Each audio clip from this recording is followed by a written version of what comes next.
과자 먹으면서 좀 하겠습니다. 질문 있으시면 질문 좀 해주시고요. 소크라테스의 죽음 많이 알려져 있어가지고 미나리 뿌리 어디 지금 거 거기 독이 나오나 봐. 그걸로 이제 독약을 만들어서 이렇게 마시고 좋습니다. 한국에서도 그 창씨 계명에 반대해가지고 이름이 갑자기 기억이 안 나는데 한 분이 독약 마시고 자결하신 분이 있어요. 김명균인가?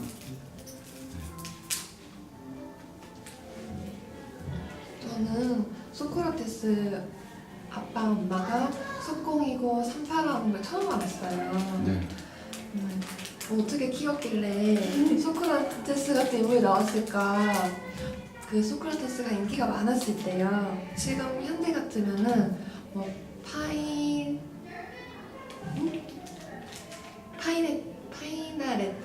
파이나레테의 교육법 뭐 이렇게 책도 나왔을 것 같은 그 느낌이 드는 거예요. 어떻게 자랐는지 그런 거는 기록이 없죠. 네, 없어요. 근데 가능한 알 수 있어요. 기본적인 거는 추론할 수 있어. 석공은 직업이기 때문에. 아나토스는 그 구두, 그러니까 가죽을 만드는 무드질 공장 사장이었거든요. 소크라테스를 고소한 사람. 뭐 어떻게 사는지 알잖아요, 대충. 뭐 스미스 하면 뭐 어떻게 사는지 아는 것처럼 석공은 어떻게 살겠어요? 그러니까 아테네 시 안에 살지만 외곽에서 이렇게 만드는 거죠. 사람들이 많이 이제 있는 것이고, 다만 이 석공이 거대한 그 공장을 가지고 있는 주인인지 아니면 일개 뭐 진짜 석공 정도 수준에 있었는지, 근데 대충 물려받은 재산이 없는 거 보면 그냥 노동자 정도 의미에서의 석공이었을 것 같아요. 그래도 그건 굉장히 중요한 직업이었어요. 그래서 파르테논 신전, 아크로폴리스, 또 아테나의 여신 이런 것들을 이제 조각하는 일들이었기 때문에 다 신성한 일들이고 집단적인 일들이야. 굉장히 중요한 자부심을 느끼고 있었을 테고, 그리고 정교했겠죠. 그 기술이 아주 보통 기술들이 아닙니다. 아테네 여신 그 상이 10m야. 그거를 제작을 해서 옮겨야 되잖아요. 뭐 거대한 건축공사 같은 거죠. 그 머리도 좋아야 되고, 전반적인 미에 대한 균형 감각 이런 것도 갖추고 있어야 되고, 반면 삼파라면은 굉장히 지식이 많아야 되는 거죠. 그 당시에, 그죠? 이런 우리 막달라 마리아 그 할 때 이제 한 목사님, 여자 목사님이 하는 얘기가 참 재미있었어. 동방 박사가 안 가고 그 자리에 여자가 갔어야 된대. 애를 지금 출산하고 있는데 동방 박사들이 가서 뭐 하겠냐 이거야. 그 예수님이 지금 막 태어나는 순간 가장 필요했던 거는 누구? 산파. 모세 때 이런 일이 있었잖아요. 모세가 태어났을 때 이제 그 이집트 왕이 예언이 있었기 때문에 그 남자아이들 다 죽여라 그랬단 말이야. 그런데 산파들이 이런 신의 예언이 두려워가지고 다 거짓말을 해. 이 산파들은 그 당시에는 이런 이제 판단력, 지혜, 뭐 또 의술 이런 거 다 갖추고 있는 굉장히 그런 현명한 여인이었다는 걸 알 수 있어요. 그러니까 소크라테스는 이 두 가지 균형적인 감각하고 그다음에 어머니의 그 현명함을 다 물려받았겠죠. 아주 뭐랄까 탄탄한 이런 가족 속에 사는 거니까 뭐 그 구체적인 사례가 없어도 어떻게 자랐을지는 대충 알 수 있는 거야. 그런데 소크라테스 같이 아이를 기른다면 부모 입장에서는 좀 슬플 것 같아요. 왜냐하면 이때 아테네는 굉장히 그 지역에서 번성한 도시였고 또 학문적인 연구도 다른 데에 비해서 상대적으로 많이 있던 곳이었고 그래서 평가도 되게 현대 사람들이 봐도 좋게 평가하잖아요. 근데 그런 데에서 그렇게 사람들한테 비난을 받으면서 죽은 거니까 그래서 그런 다수한테 등을 돌리는 삶을 결국은 한 건데 지혜로웠기 때문에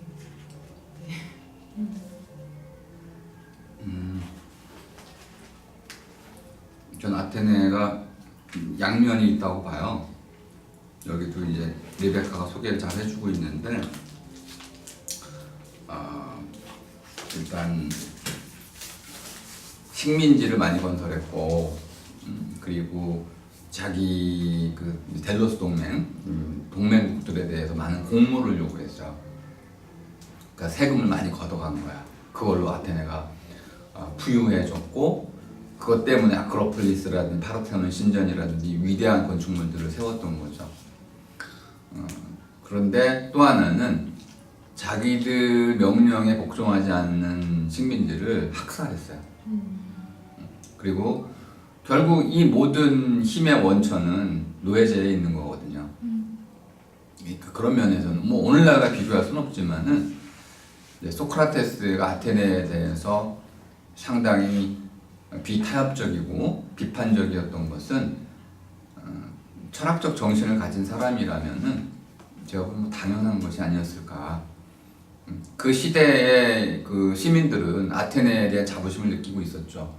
그래서 아테네 그 군인들이 가서 어떤 섬에 가서 그 이제 어린 아이들까지 도륙하는 걸 보고도 그것을 아테네 영광을 위해서 클레오스를 외쳤겠지만 소크라테스라면 그런 일에 찬성했을 리가 없습니다.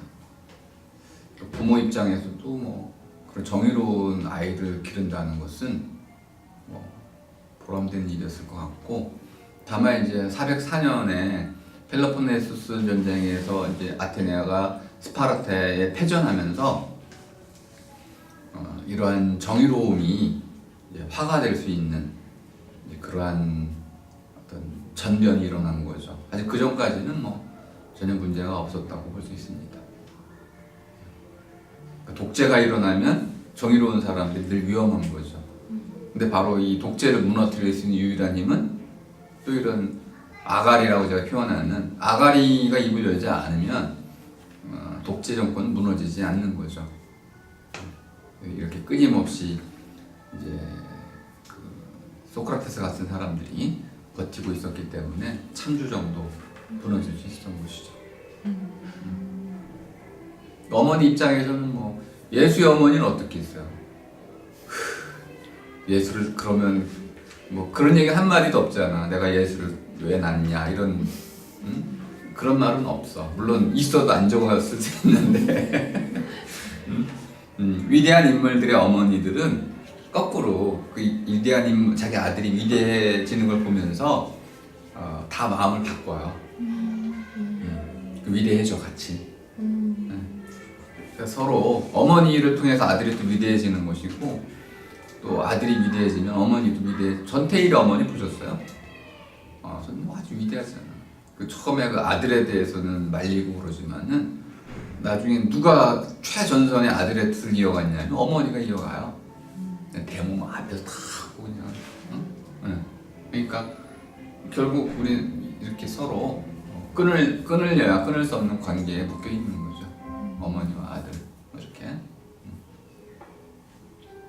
그리고 또요.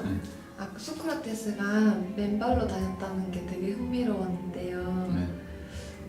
보통 집이 없고 거리에 이렇게 나오게 되면은 성인이 될 수 있는 기회라고 들었거든요. 그러니까 성인들이 다 누더기 있고 그렇게 자발적 가능하게 살았으니까요. 질문해야지 잘 모르겠다. 그래서 굳이 왜 맨발로 다녔을까요? 그런 이유가 있을까요? 가죽 신발이 비싸서. 지금 돈을 안 벌고 있으니까 그냥 다는 거예요? 그때 당당하게? 아테네 기후도 거기가 그 아테네가 가운데 섬이 있고 바깥으로는 전부 해안가라 비가 오면 쑥 빠져나가. 그래서 좀 날씨가 좀 건조하고 그러니까 집 안에 있기가 싫은 그런 날씨가 많아. 그러니까 바깥으로 이렇게 나갈 만한 그런 좋은 날씨, 좋은 공기, 뭐 그런 이제 일단 기후적인 조건도 하나 있었고, 그 당시 이제 옷을 보시면 지금 우리가 이제 솔기라는 게 있어서 이렇게 그 꿰매잖아요. 이렇게 여러 개를 이 꿰매서 맞춘 옷이잖아요. 그때는 그냥 이렇게 두르는 거야. 이렇게 해가지고 브로치 하나로 딱. 그러니까 입는 거라고 할 수가 없지. 입는 거는 결국은 몸에다가 옷을 이렇게 그 끼워 맞추는 거거든요. 입다라는 것이. 이거는 그냥 우리 치마는 입는 건가, 뭐 두르는 건가? 입는 거. 네. 입는 거? 안 맞으면 못 아무튼 근데 이렇게 뭔가 채우니까 입는 거라고 할 수 있는데 두르는 거는 뭐 쇼울 같은 게 두르나 이렇게? 그러니까 아테네의 시민들이 입던 옷도 이렇게 두르는 거야 이렇게. 로마도 그렇잖아요, 그죠? 그래가지고 좀 약간 야한 얘기하면 톡 치면 이게 다 그냥 한 번에 흘러내리잖아. 그러니까 우리 이오카스테가 이제 목매다가 죽었다고 이제 이렇게 기록에 나와 있는데, 그거를 이제 오이디푸스 왕이 브로치를 빼가지고 자기 눈을 찌르거든. 근데 그 장면에 나는 웃음이 나오는 것 중에 하나가 뭐냐면 저 브로치를 빼면 옷이 어떻게 될까. 그러니까 이제 그 당시의 복식 문화를 알면은 아마 브로치를 여러 개 했을 수도 있고, 그 중에 하나를 이제 썼을 수도 있고, 하나만 했을 수도 있고, 뭐 그렇죠, 그죠? 그 소크라테스 맨날 이렇게 걸치고 다니잖아. 그러니까 걸치고 두르고. 그런 자유로운 복식 문화에서는 맨발로 다니는 게 큰 흉은 아니야. 다만 이제 샌들 비슷한 이런 가죽 신을 많이 신고 다녀가지고 부자들은 당연히 신발을 신고 다니고, 가난한 사람들은 맨발로 많이 다니고, 아프리카에도 뭐 맨발의 사나이가 많잖아. 저도 어릴 때 맨발로 많이 다녔거든요. 신발이 없어서. 근데 그게 뭐 깜빡거리